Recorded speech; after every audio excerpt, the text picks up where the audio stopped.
My parents are the ones who started the business in 1995. It's in the suburbs of Kasarani.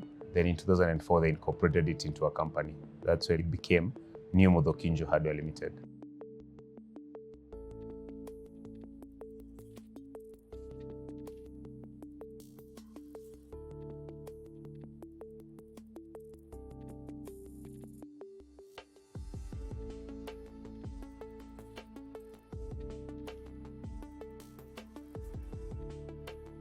Actually, my parents pulled me into it. It was circumstantial because my dad was not well. So I just finished school, and when I came in to take care of him, when he went to hospital, they left me in charge of the business. When they came back, they were like, you're doing a good job. I think you should just keep on running this place. That's how I was pulled in. But before that, they naturally did it.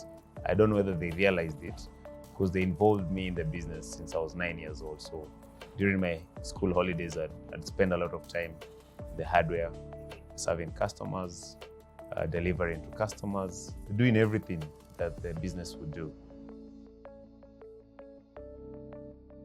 In 2020, I was doing a course in Strathmore Business School.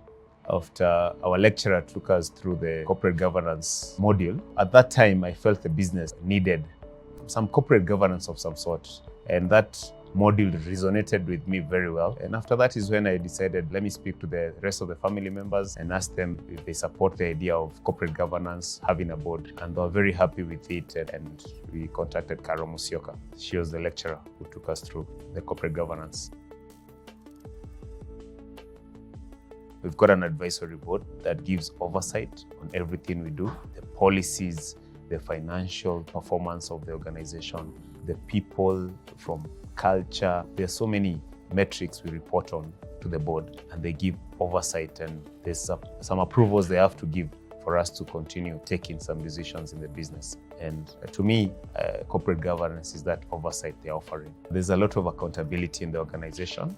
Before, starting with us, the owners, I don't think we used to be very accountable to the business. From the decisions we are making, we have to make decisions that are favoring the company and not favoring ourselves as individuals. I've also seen a change in culture from my colleagues and my employees. They're able to be kept accountable by the board. For instance, when it comes to the sales target that we've been given, we have to meet it. Before, it wasn't a must. It was just stories of how things are difficult or why we should not beat it. But today, since we have people we are reporting to, the follow-through is much more accurate and the accountability is there. So I can see a culture change whereby we are working now for the company and not just lazing around. Right now, I have to write board papers. I have to think about doing financial statements every quarter. So that formalization of reporting was something that I struggled with in the beginning.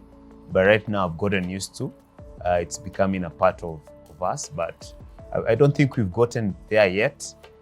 When I look at those reports, sometimes I feel like when I compare them to the listed companies, I still feel there's a lot that we need to do as myself or as an organization on how we're able to report to the board. In the next 5 years, I'm looking to convert this advisory board into a statutory board. I'm also looking at having a succession plan. Who can be the next MD? Who can take over the company if I'm not there? So that is going to be a very big move. We've got a 5-year strategic plan that is very steep, very aggressive. Everything that is in this strategic plan is to make it easy to interact with Muthokinju and ensure that we are solving the needs of our customers, especially when it comes to building solutions. And with the help of the board, I'm hoping to see us achieve that 5-year strategic plan.